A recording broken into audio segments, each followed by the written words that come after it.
Hello दोस्तों, चतुर्भुज यानी क्वाड्रिलैटरल्स के इस वीडियो में आपका स्वागत है।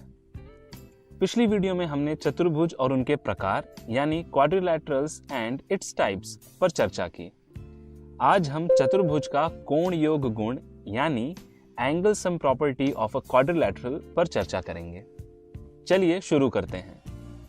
दोस्तों, हम त्रिभुज का कोण योग गुण यानी angle sum property of a triangle का अध्ययन कर चुके हैं। हमें पता है कि एक त्रिभुज में 3 कोण होते हैं और तीनों कोणों का योग 180 अंश होता है। एक चतुर्भुज में 4 कोण होते हैं। क्या आप अंदाजा लगा सकते हैं कि चतुर्भुज के कोणों का योग कितना होगा? चलिए इसे जानने के लिए एक क्रियाकलाप यानी एक्टिविटी करते हैं। एक पेपर पर समान आधार लेकर 2 त्रिभुजों की रचना करते हैं, कुछ इस प्रकार। चलिए पहले त्रिभुज को PQR नाम देते हैं और दूसरे त्रिभुज को QRS। हमें पता है कि त्रिभुजों के तीनों कोणों का योग 180 अंश होता है। अब इन दोनों त्रिभुजों को आधार QR से जोड़ते हैं तो मिली हुई इस आकृति के कोणों का योग 360 अंश होगा और यह आकृति एक चतुर्भुज यानी क्वाड्रिलैटरल है। त्रिभुज की तुलना में चतुर्भुज में एक अतिरिक्त कोण है, लेकिन चतुर्भुज के कोणों के योग का माप त्रिभुज के कोणों के योग का 2 गुना है। इसे ही हम चतुर्भुज का कोण योग गुण यानी angle sum property of a quadrilateral कहते हैं। इस गुण का परीक्षण हमने एक क्रियाकलाप द्वारा किया। चलिए अब इसे गणितीय रूप से सिद्ध करने का प्रयास करते हैं। एक चतुर्भुज ABCD बना लेते हैं। हमें सिद्ध करना है कि कोण A धन कोण B धन कोण C धन कोण D बराबर 360 अंश है। अब इस चतुर्भुज का एक विकर्ण यानी डायगोनल खींचकर इस प्रकार इसे 2 त्रिभुजों में विभाजित करते हैं। आप AC अथवा BD दोनों में से किसी भी एक विकर्ण की रचना कर सकते हैं। अब हमारे पास 2 त्रिभुज हैं, त्रिभुज BCD और त्रिभुज DAB। त्रिभुज BCD में कोण CBD धन कोण C धन कोण CDB बराबर 180 अंश है त्रिभुज के कोण योग गुण के अनुसार।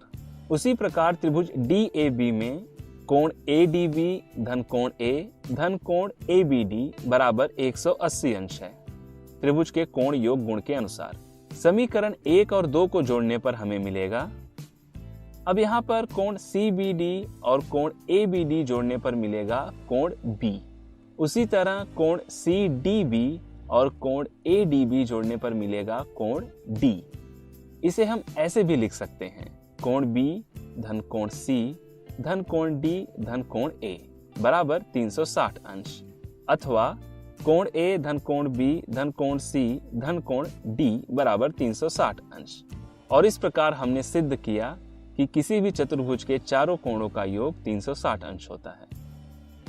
जाते जाते यह एक क्रियाकलाप आप अपने सहपाठियों के साथ मिलकर इसे कीजिए।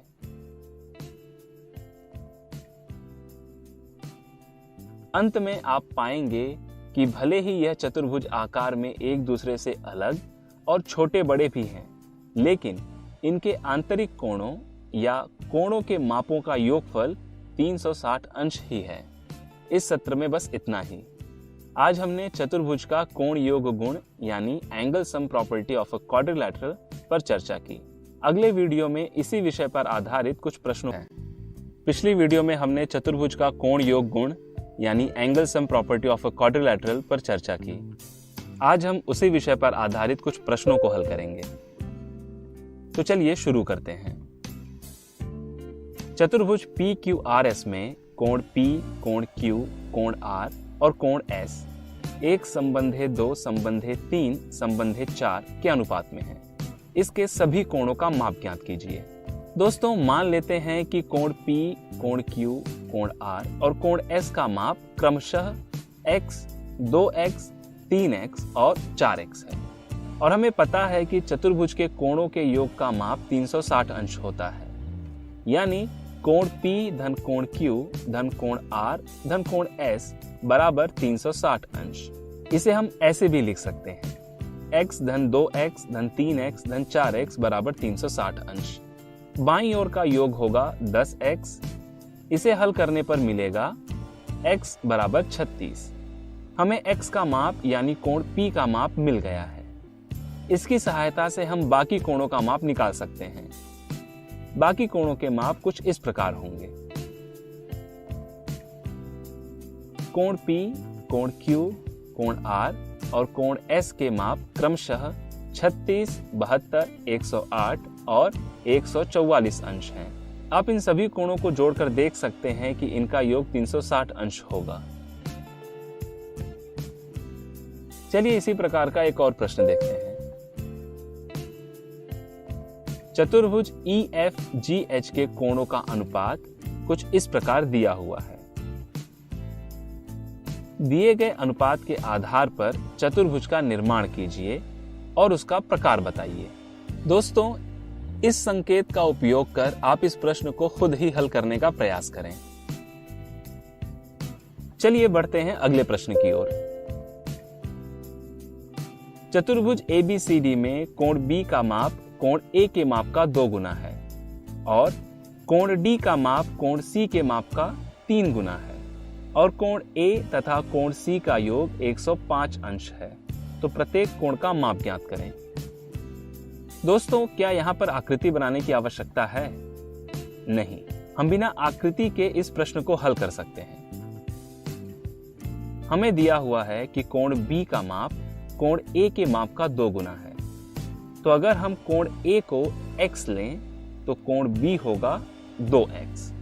इसी प्रकार कोण D का माप कोण C के माप का 3 गुना है। तो कोण C को अगर हम y लें तो कोण D होगा 3y। साथ ही यह भी दिया हुआ है कि कोण A धन कोण C बराबर 105 अंश है। कोण A और कोण C को x और y के रूप में इस प्रकार भी लिख सकते हैं। चलिए इसे समीकरण 1 कहते हैं। हम जानते हैं कि एक चतुर्भुज के सभी कोणों का योग 360 अंश है। इसे हम समीकरण 2 कहते हैं। अब ऊपर माने गए कोण ABCD के माप को समीकरण 2 में रखने पर हमें मिलेगा, इसे थोड़ा सरल करें तो मिलेगा। चलिए इसे समीकरण 3 कहते हैं। दोस्तों, समीकरण 3 को हम इस प्रकार भी लिख सकते हैं। अब इसमें समीकरण A का मान रखकर y का मान ज्ञात कर सकते हैं। हमें मिला y बराबर 45 अंश। अब y का मान समीकरण 1 में रखने पर हम x का मान निकाल सकते हैं।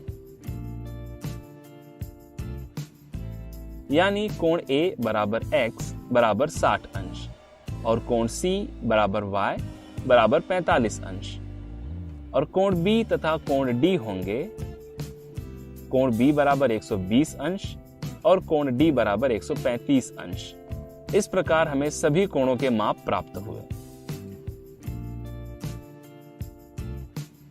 दोस्तों, इस सत्र में बस इतना ही। आज हमने चतुर्भुज का कोण योग गुण यानी angle sum property of a quadrilateral पर आधारित कुछ प्रश्नों को हल किया। अगले सत्र में आपका स्वागत है। पिछली वीडियो में हमने चतुर्भुज के कोण योग गुण से संबंधित कुछ प्रश्न हल किए। आज के वीडियो में हम उसी विषय पर आधारित कुछ और तथ्यों पर चर्चा करेंगे और इस विषय पर अपनी पकड़ और बढ़ाएंगे। तो चलिए इस सत्र की शुरुआत एक प्रश्न से करते हैं। आकृति को देखकर कोण y का माप ज्ञात करें। दोस्तों, यहाँ पर हमें चतुर्भुज के 2 आंतरिक और एक बाह्य कोण का माप दिया हुआ है और हमें बचे हुए एक कोण का माप ज्ञात करना है। यहाँ हम सबसे पहले कोण W का माप ज्ञात करेंगे। हमें पता है कि जब कोण एक पूर्ण वृत्त बनाता है तो उसका माप 360 अंश होता है। इसलिए बाह्य कोण XWZ और आंतरिक कोण XWZ के मापों का योग 360 अंश होगा। हमें बाह्य कोण XWZ का माप 290 अंश दिया हुआ है। इसका उपयोग कर हम आंतरिक कोण XWZ का माप ज्ञात कर सकते हैं। हमें आंतरिक कोण XWZ का माप 70 अंश मिला। अब हमारे पास चतुर्भुज के 3 आंतरिक कोण का माप उपलब्ध है।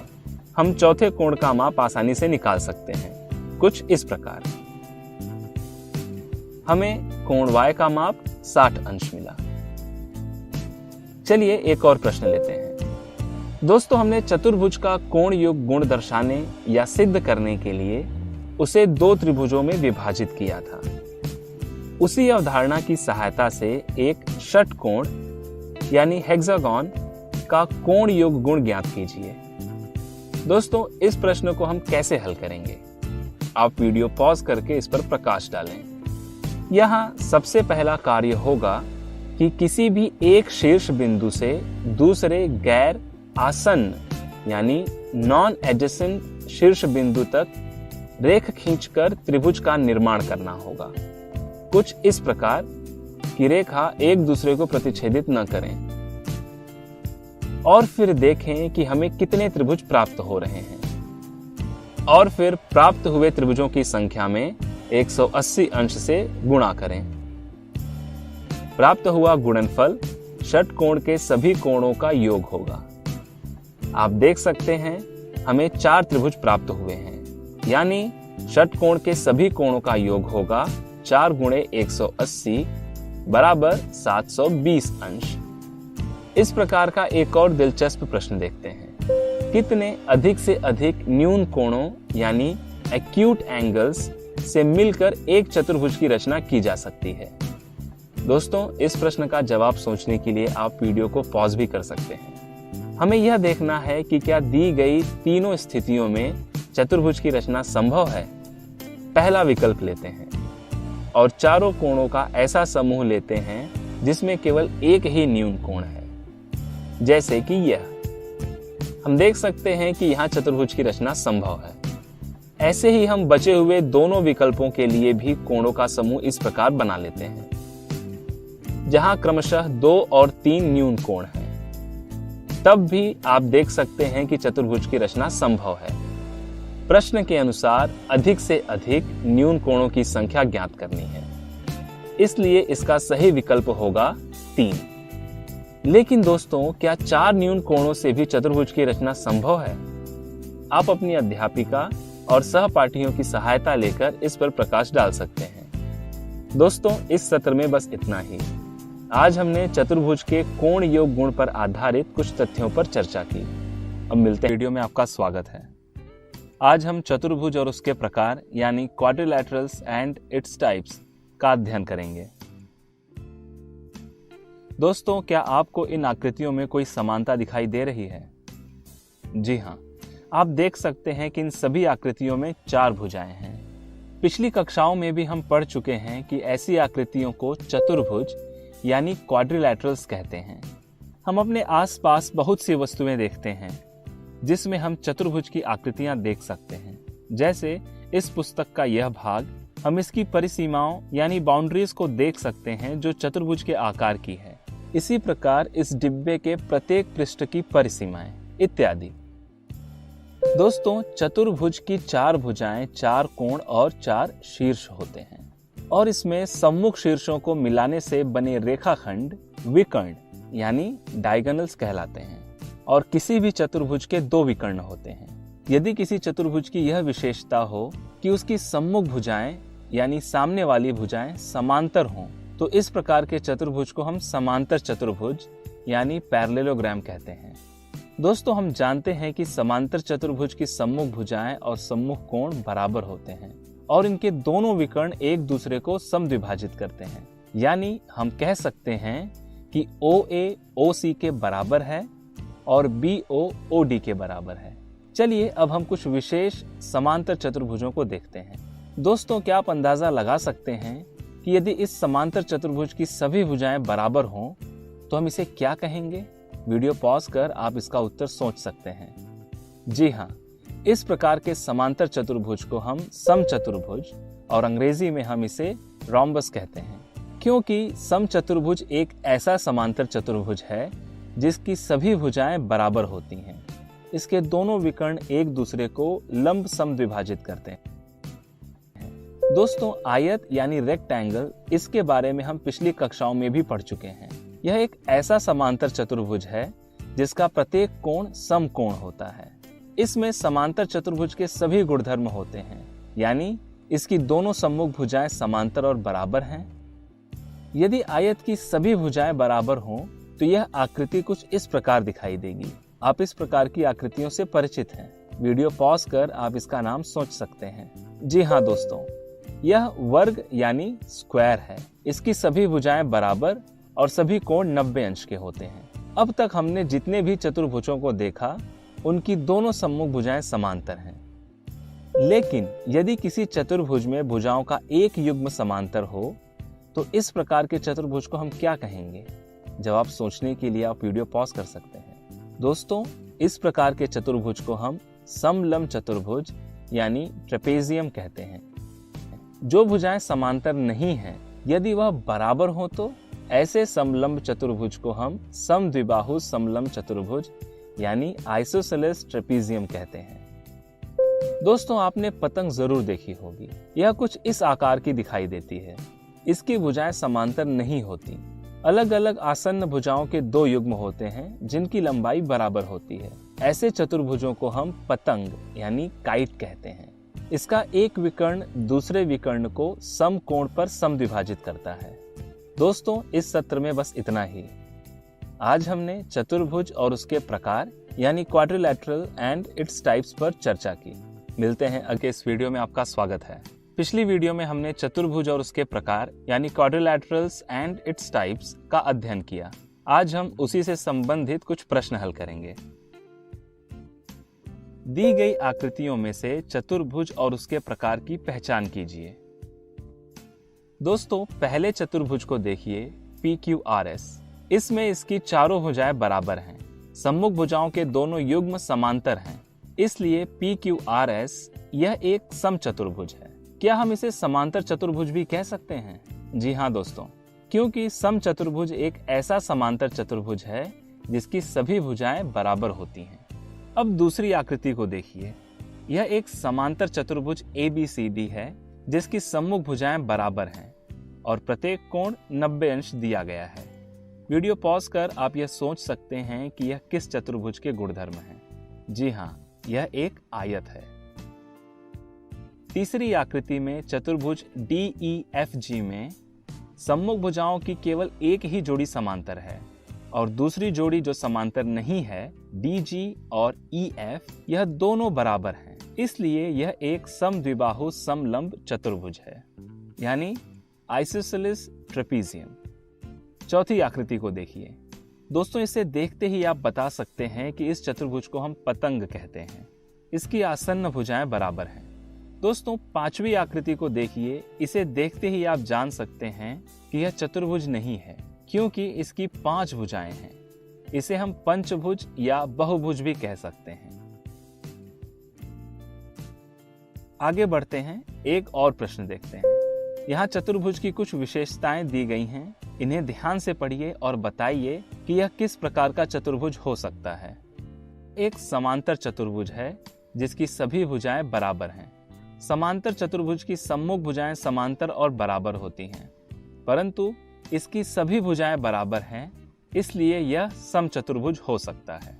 दोस्तों, यह वर्ग भी हो सकता है क्योंकि वर्ग की भी सभी भुजाएं बराबर होती हैं। यहाँ कोणों की कोई जानकारी नहीं दी गई है, इसलिए इस कथन के अनुसार यह समचतुर्भुज और वर्ग दोनों हो सकता है।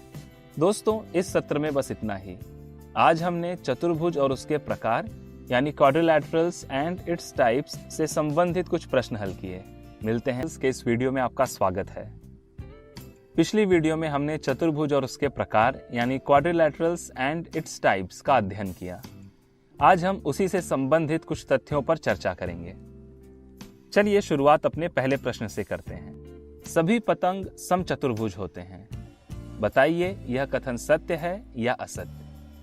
दोस्तों, जैसा कि हम जानते हैं, पतंग के अलग अलग आसन्न भुजाओं के 2 युग्म होते हैं जिनकी लंबाई बराबर होती है और समचतुर्भुज की सभी भुजाएं बराबर होती हैं, तो इसकी दोनों आसन्न भुजाएं भी बराबर होंगी, यानी कोई भी समचतुर्भुज पतंग भी हो सकता है। परंतु पतंग की अलग अलग आसन्न भुजाओं के 2 युग्म बराबर होते हैं और सम्मुख भुजाएं बराबर नहीं होती हैं, इसलिए पतंग समचतुर्भुज नहीं होता, यानी दिया गया कथन असत्य है। चलिए आगे बढ़ते हैं और दूसरा कथन देखते हैं। सभी समांतर चतुर्भुज समलंब चतुर्भुज होते हैं। बताइए, क्या यह कथन सत्य है? समांतर चतुर्भुज की परिभाषा के अनुसार इसकी सम्मुख भुजाओं के दोनों युग्म समांतर होते हैं और समलंब चतुर्भुज होने के लिए भुजाओं का एक युग्म समांतर होना आवश्यक है। यानी हमें केवल एक ही शर्त ध्यान रखनी है कि भुजाओं की एक जोड़ी समांतर होनी चाहिए। इसलिए हम कह सकते हैं कि समांतर चतुर्भुज समलंब चतुर्भुज होते हैं। यानी दिया गया कथन सत्य है। तीसरे कथन को देखिए। दिया गया है कि एक वर्ग एक आयत है और एक समचतुर्भुज भी है। बताइए दिया गया कथन सत्य है या असत्य।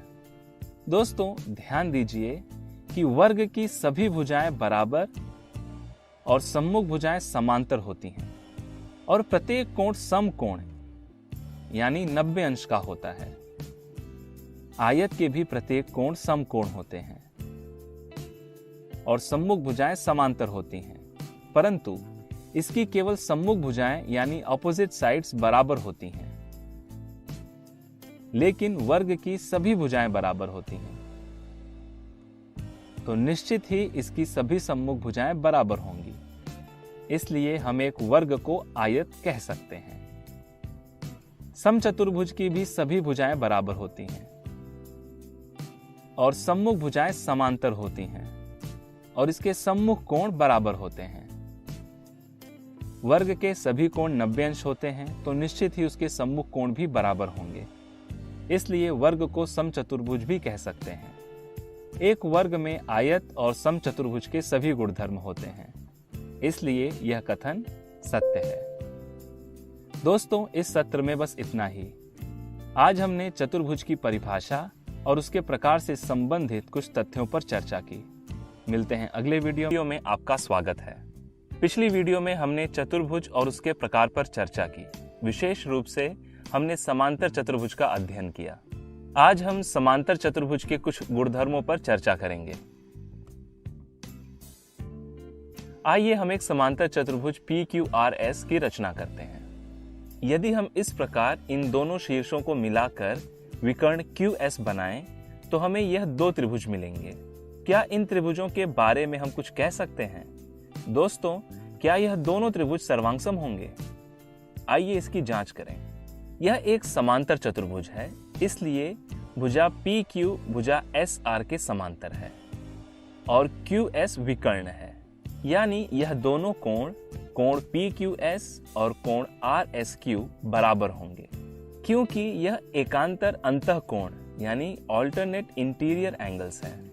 इसी प्रकार कोण PSQ और कोण RQS भी बराबर होंगे। अब त्रिभुज PSQ और RQS को देखिए। यहाँ यह दोनों कोणों का युग्म बराबर है और भुजा SQ उभयनिष्ठ भुजा है, इसलिए यह दोनों त्रिभुज ASA सर्वांगसमता नियम के अनुसार सर्वांगसम हैं। अब हम यह कह सकते हैं कि विकर्ण QS समांतर चतुर्भुज PQRS को दो सर्वांगसम त्रिभुजों में विभाजित करता है। दोस्तों, आप इसी प्रकार विकर्ण PR बनाकर बने हुए त्रिभुजों की सर्वांगसमता की जांच कर सकते हैं।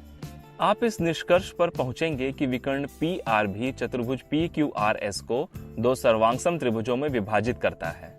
दोस्तों, यह समांतर चतुर्भुज का एक गुणधर्म है। इसे हम प्रमेय के रूप में लिख सकते हैं कि किसी समांतर चतुर्भुज का एक विकर्ण उसे दो सर्वांगसम त्रिभुजों में विभाजित करता है।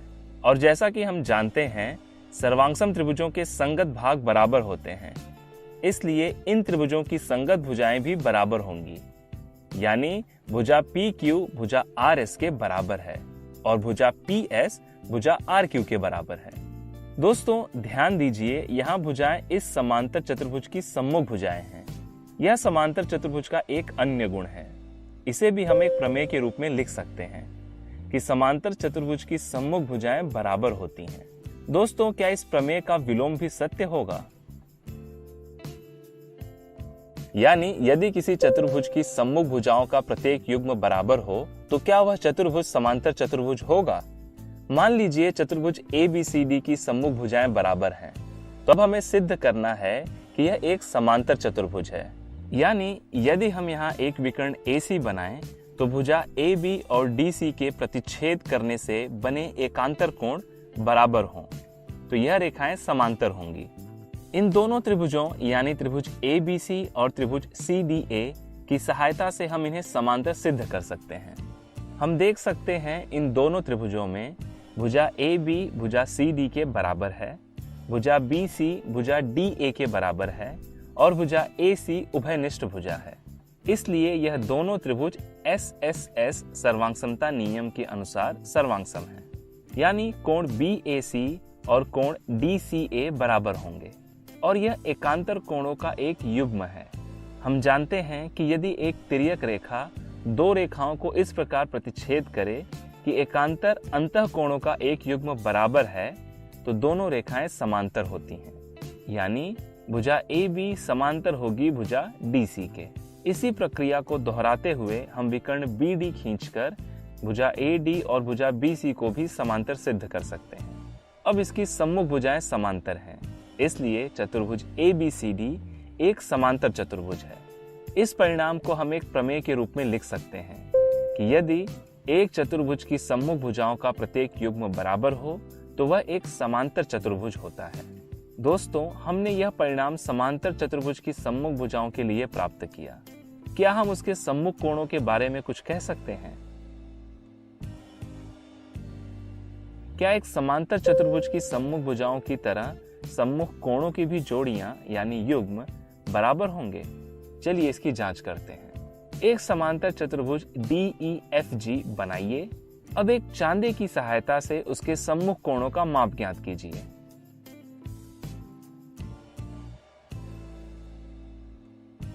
आप देख सकते हैं कि कोण D और कोण F का माप बराबर है और कोण E और कोण G का भी माप बराबर है।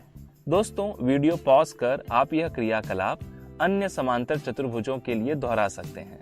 इससे आप इस निष्कर्ष पर पहुंचेंगे कि सभी समांतर चतुर्भुज के सम्मुख कोण बराबर होते हैं। यह समांतर चतुर्भुज का एक अन्य गुण है। पर क्या इसका विलोम भी सत्य होगा? चलिए देखते हैं। अगर हमें दिया गया हो कि चतुर्भुज ABCD में उसके प्रत्येक सम्मुख कोणों का प्रत्येक युग्म बराबर है, तो क्या वह एक समांतर चतुर्भुज होगा? आइए इसकी जांच करते हैं। दोस्तों, हम चतुर्भुज के कोण योग गुण यानी angle sum property of a quadrilateral का अध्ययन कर चुके हैं। उसका उपयोग कर हम इन कोणों को इस प्रकार लिख सकते हैं, जैसा कि हमें दिया हुआ है कि कोण A का माप कोण C के बराबर है और कोण B का माप कोण D के बराबर है। इसलिए समीकरण 1 में कोण C के स्थान पर कोण A और कोण D के स्थान पर कोण B रख सकते हैं। अब इस समीकरण 1 को इस प्रकार सरल कर सकते हैं। हमें कोण A धन कोण B बराबर 180 अंश मिलेगा। आकृति को ध्यान से देखिए। यदि भुजा AB को भुजा AD और भुजा BC की तिर्यक रेखा माने तो कोण A और कोण B तिर्यक रेखा के एक ही ओर बने अंतः कोण हैं और इन दोनों कोणों का योग 180 अंश है। यह संपूरक कोण यानी सप्लीमेंट्री एंगल्स हैं। दोस्तों, हम जानते हैं कि यदि एक तिर्यक रेखा दो रेखाओं को इस प्रकार प्रतिच्छेद करे कि तिर्यक रेखा के एक ही ओर के अंतः कोणों का युग्म संपूरक है तो दोनों रेखाएं परस्पर समांतर होती हैं। इसी प्रमेय का उपयोग कर हम कह सकते हैं कि AD और BC समांतर भुजाएं हैं। दोस्तों, इसी प्रक्रिया को दोहराते हुए आप वीडियो पॉज कर भुजा AB और भुजा DC को समांतर सिद्ध कर सकते हैं कुछ इस प्रकार। यानी अब हम कह सकते हैं कि प्रमेय का विलोम भी सत्य है। इसलिए इसे प्रमेय के रूप में इस प्रकार लिख सकते हैं। यदि एक चतुर्भुज के सम्मुख कोणों का प्रत्येक युग्म बराबर हो तो वह एक समांतर चतुर्भुज होता है। दोस्तों, आज के सत्र में बस इतना ही। आज हमने समांतर चतुर्भुज के कुछ गुणधर्मों पर चर्चा की और कुछ प्रमेय सिद्ध किए। मिलते हैं अगली वीडियो में समांतर चतुर्भुज के कुछ और गुणधर्मों के। इस वीडियो में आपका स्वागत है। पिछली वीडियो में हमने समांतर चतुर्भुज के कुछ गुणधर्मों यानी some properties of a parallelogram पर चर्चा की। आज हम उसी से संबंधित कुछ और गुणधर्म देखेंगे। दोस्तों, हम जानते हैं कि समांतर चतुर्भुज का विकर्ण उसे दो सर्वांगसम त्रिभुजों में विभाजित करता है। अगर हम किसी समांतर चतुर्भुज के दोनों विकर्णों की रचना करें कुछ इस प्रकार कि दोनों विकर्ण बिंदु O पर प्रतिच्छेदित कर रहे हों, तो उसे देख आप क्या कह सकते हैं? दोस्तों, समांतर चतुर्भुजों के विकर्ण एक दूसरे को परस्पर समद्विभाजित करते हैं। इस गुणधर्म को समझने की कोशिश करते हैं। कथन के अनुसार AO बराबर OC और BO बराबर OD होना चाहिए, या कह लें कि हमें यही सिद्ध करना है। और ऐसा तभी होता है जब यह दोनों त्रिभुज अथवा यह दोनों त्रिभुज एक दूसरे के सर्वांगसम हों, यानी हमें इन दोनों त्रिभुजों को सर्वांगसम सिद्ध करना है। तो चलिए शुरू करते हैं। हम त्रिभुज AOB और त्रिभुज COD को सर्वांगसम सिद्ध करते हैं। इन दोनों त्रिभुजों में भुजा AB बराबर है भुजा CD के। क्या आप इसका कारण बता सकते हैं? क्योंकि हम पढ़ चुके हैं कि समांतर चतुर्भुज की सम्मुख भुजाएं बराबर होती हैं। यहाँ भुजा AB समांतर है भुजा DC के और BD तिर्यक रेखा है, इसलिए कोण ABO बराबर है कोण CDO के और कोण BAO बराबर है कोण DCO के, क्योंकि यह दोनों एकांतर अंतःकोण यानी ऑल्टरनेट इंटीरियर एंगल्स हैं। और इस प्रकार यह दोनों त्रिभुज कोण भुजा कोण यानी ASA सर्वांगसमता नियम द्वारा सर्वांगसम है। इसलिए भुजा AO बराबर है भुजा CO के और भुजा OB बराबर है भुजा OD के, क्योंकि सर्वांगसम त्रिभुजों की संगत भुजाएं बराबर होती हैं। अब हम कह सकते हैं कि समांतर चतुर्भुज के विकर्ण एक दूसरे को परस्पर समद्विभाजित करते हैं, यानी दो बराबर भागों में बांटते हैं। चलिए अब बढ़ते हैं अगले प्रमेय की ओर। यदि किसी चतुर्भुज के विकर्ण एक दूसरे को समद्विभाजित करें तो वह चतुर्भुज समांतर चतुर्भुज होता है। यह पिछले प्रमेय का विलोम यानी कॉन्वर्स है। यानी एक चतुर्भुज ABCD है जिसके विकर्ण एक दूसरे को समद्विभाजित कर रहे हैं बिंदु O पर, यानी AO बराबर है OC के और BO बराबर है OD के। तो हमें सिद्ध करना है कि यह चतुर्भुज एक समांतर चतुर्भुज है, या कह लें हमें इस चतुर्भुज की सम्मुख भुजाओं को समांतर सिद्ध करना है। तो चलिए शुरू करते हैं। त्रिभुज AOB और त्रिभुज COD में भुजा AO बराबर है भुजा CO के, भुजा OB बराबर है भुजा OD के। यह हमें दिया हुआ है। कोण AOB बराबर है कोण COD के, क्योंकि यह शीर्षाभिमुख कोण यानी वर्टिकली ऑपोजिट एंगल्स हैं। इसलिए यह दोनों त्रिभुज SAS सर्वांगसमता नियम द्वारा सर्वांगसम है। अतः कोण ABO बराबर है कोण CDO के। सर्वांगसम त्रिभुजों के संगत कोण। यह बराबर कोण एकांतर अंतःकोण हैं जो रेखाएं AB और DC को तिर्यक रेखा BD द्वारा प्रतिच्छेदित करने से बने हैं। इसलिए AB समांतर है DC के। इसी प्रकार हम AD और BC को भी समांतर सिद्ध कर सकते हैं। और अब हम कह सकते हैं कि चतुर्भुज ABCD एक समांतर चतुर्भुज यानी पैरेललोग्राम है। यानी यदि किसी चतुर्भुज के विकर्ण एक दूसरे को समद्विभाजित करते हैं तो वह चतुर्भुज समांतर चतुर्भुज होता है। चलिए बढ़ते हैं आखिरी प्रमेय की ओर। इस प्रमेय को आप भी मेरे साथ सिद्ध करने की कोशिश कीजिए। कोई चतुर्भुज एक समांतर चतुर्भुज होता है यदि उसकी सम्मुख भुजाओं का एक युग्म बराबर हो और समांतर हो। दोस्तों बताइए इसे कैसे सिद्ध करेंगे? चलिए देखते हैं। मान लेते हैं हमारे पास चतुर्भुज PQRS है जिसमें PQ और RS एक दूसरे के बराबर और समांतर हैं। यदि हम इन भुजाओं को भुजा QR और भुजा SP को बराबर सिद्ध कर दें तो यह चतुर्भुज समांतर चतुर्भुज होगा, क्योंकि हम जानते हैं कि किसी भी चतुर्भुज की सम्मुख भुजा समांतर होने पर वह चतुर्भुज समांतर चतुर्भुज होता है। इसलिए हम दो त्रिभुजों को लेकर जिनमें भुजा QR और भुजा SP का समावेश हो उसे सर्वांगसम सिद्ध करेंगे। यहाँ हम विकर्ण QS खींचेंगे। अब हमारे पास त्रिभुज SPQ और त्रिभुज QRS है। त्रिभुज SPQ और त्रिभुज QRS में भुजा PQ बराबर है भुजा RS के, भुजा QS उभयनिष्ठ भुजा है यानी कॉमन साइड, और भुजा PQ समांतर है भुजा RS के। इसलिए कोण PQS बराबर है कोण QSR के, क्योंकि यह एकांतर कोण यानी ऑल्टरनेट एंगल्स हैं। इसलिए त्रिभुज SPQ और त्रिभुज QRS SAS सर्वांगसमता नियम द्वारा सर्वांगसम है। सर्वांगसम त्रिभुजों की संगत भुजाएं बराबर होती हैं, इसलिए भुजा SP बराबर है भुजा QR के, और इसलिए चतुर्भुज PQRS एक समांतर चतुर्भुज है। यानी किसी भी चतुर्भुज की सम्मुख भुजा का एक युग्म बराबर और समांतर होने पर वह चतुर्भुज समांतर चतुर्भुज होता है। दोस्तों, इस सत्र में बस इतना ही। इस सत्र में हमने समांतर चतुर्भुज के कुछ गुणधर्म सीखे। मिलते हैं अगले वीडियो में, जहां हम इन्हीं यानी क्वाड्रिलैटरल्स के इस वीडियो में आपका स्वागत है। पिछली वीडियो में हमने समांतर चतुर्भुज के कुछ गुणधर्म यानी सम प्रॉपर्टीज ऑफ पैरेललोग्राम पर चर्चा की। आज हम इन्हीं गुणधर्मों पर आधारित कुछ प्रश्न हल करेंगे। चलिए आगे बढ़ते हैं। दी गई आकृति में चतुर्भुज DEFG एक समांतर चतुर्भुज है। दर्शाइए कि त्रिभुज DOE और त्रिभुज FOG सर्वांगसम हैं। त्रिभुज DGE और त्रिभुज FGE भी सर्वांगसम हैं। दोस्तों, प्रश्न के अनुसार DEFG एक समांतर चतुर्भुज है, इसलिए भुजा DE और भुजा GF समांतर होंगी। यदि हम DF को तिर्यक रेखा माने तो कोण EDF और कोण GFD एकांतर कोण होंगे, और हम जानते हैं कि एकांतर कोण बराबर होते हैं, और हम कह सकते हैं कि त्रिभुज DOE और FOG में कोण EDO और कोण GFO बराबर है। कोण DOE और कोण FOG बराबर होंगे क्योंकि यह दोनों कोण शीर्षाभिमुख कोण यानी वर्टिकली ऑपोजिट एंगल्स हैं। हम जानते हैं कि समांतर चतुर्भुज की सम्मुख भुजाएं बराबर होती हैं, इसलिए भुजा DE और भुजा FG बराबर होंगी। अब समीकरण 1, 2 और 3 को देखिए।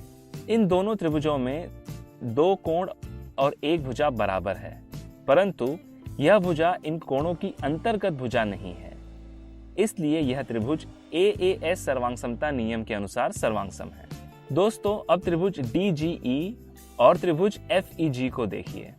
यह दोनों समांतर चतुर्भुज DEFG को विकर्ण GE द्वारा विभाजित करने से प्राप्त हुए हैं।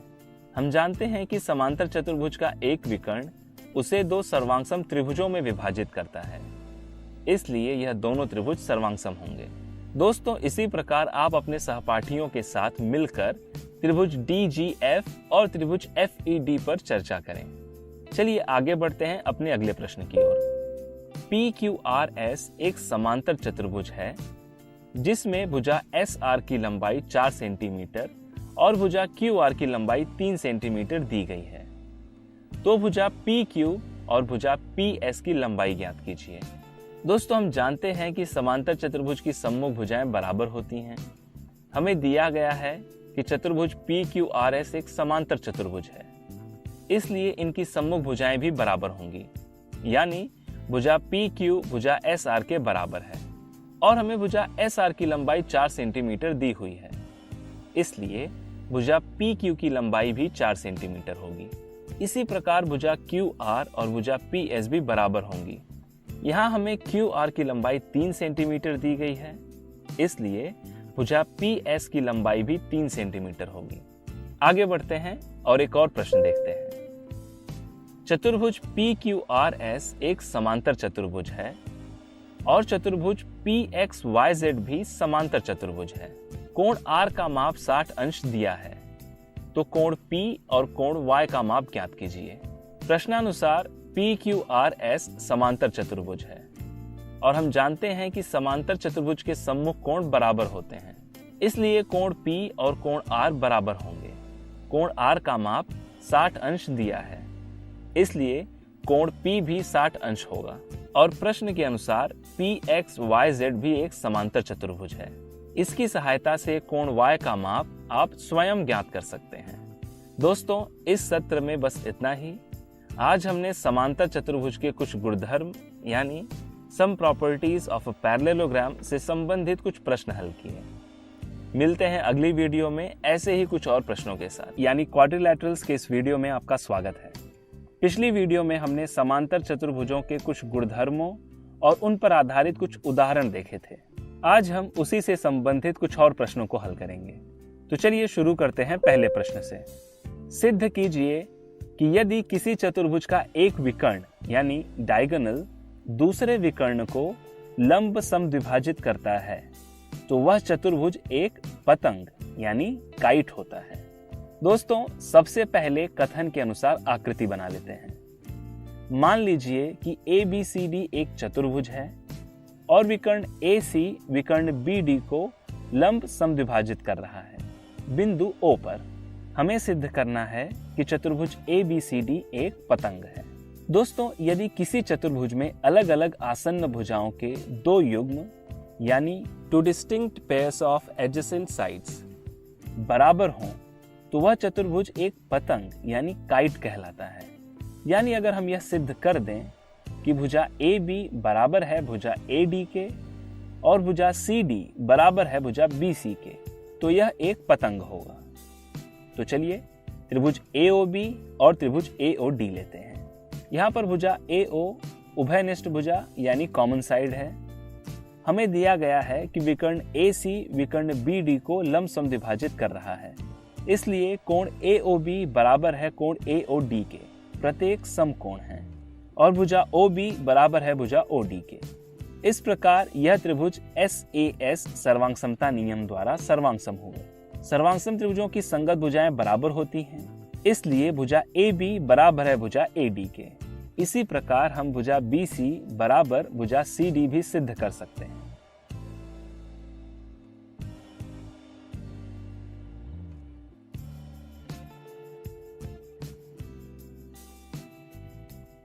और इसलिए चतुर्भुज ABCD एक पतंग है। अब लेते हैं अगला प्रश्न। दी गई आकृति में चतुर्भुज PQRS एक समचतुर्भुज यानी रोम्बस है और भुजा QR तथा OQ के मान क्रमशः 5 और 3 सेंटीमीटर दिए हुए हैं, तो विकर्ण PR की लंबाई ज्ञात कीजिए। दोस्तों, सबसे पहले हम समचतुर्भुज के सभी गुणधर्म ध्यान में रख लेंगे। समचतुर्भुज एक समांतर चतुर्भुज भी होता है जिसकी सम्मुख भुजाएं बराबर और समांतर होती हैं। समचतुर्भुज के विकर्ण एक दूसरे को परस्पर लंब समद्विभाजित करते हैं, यानी त्रिभुज QOR एक समकोण त्रिभुज है। त्रिभुज QOR लेने से हम पाइथागोरस नियम का उपयोग कर भुजा OR की लंबाई ज्ञात कर सकते हैं। तो त्रिभुज QOR में भुजा QR का वर्ग बराबर होगा भुजा QO के वर्ग धन भुजा OR के वर्ग के। पाइथागोरस प्रमेय के अनुसार अब हम इन भुजाओं के मान रखेंगे तो हमें मिलेगा OR बराबर 4 सेंटीमीटर, और चूंकि PO बराबर है OR के, इसलिए PO बराबर होगा 4 सेंटीमीटर। विकर्ण PR बराबर है PO धन OR के, इसलिए हमें विकर्ण PR की लंबाई बराबर 8 सेंटीमीटर मिली। अब बढ़ते हैं इस सत्र के आखिरी प्रश्न की ओर। चतुर्भुज ABCD में भुजा AB समांतर है भुजा DC के, भुजा AB बराबर है भुजा DC के, कोण BAC बराबर 40 अंश और कोण B बराबर 80 अंश। तो कोण DCA और कोण D का मान ज्ञात कीजिए। दोस्तों, हमें पता है कि जब किसी चतुर्भुज की सम्मुख भुजाओं की एक जोड़ी बराबर और समांतर हो तो वह चतुर्भुज समांतर चतुर्भुज होता है। प्रश्नानुसार भुजा AB बराबर और समांतर है भुजा DC के, यानी चतुर्भुज ABCD एक समांतर चतुर्भुज है।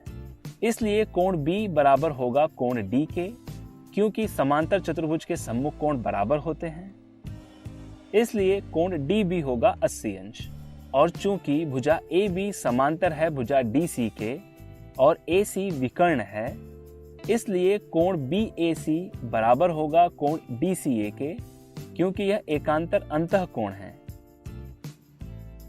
इसलिए कोण DCA भी होगा 40 अंश। दोस्तों, यहाँ पर हम इस सत्र को समाप्त करते हैं। इस सत्र में हमने समांतर चतुर्भुज के कुछ गुणधर्मों से संबंधित कुछ प्रश्न हल किए। अब मिलते हैं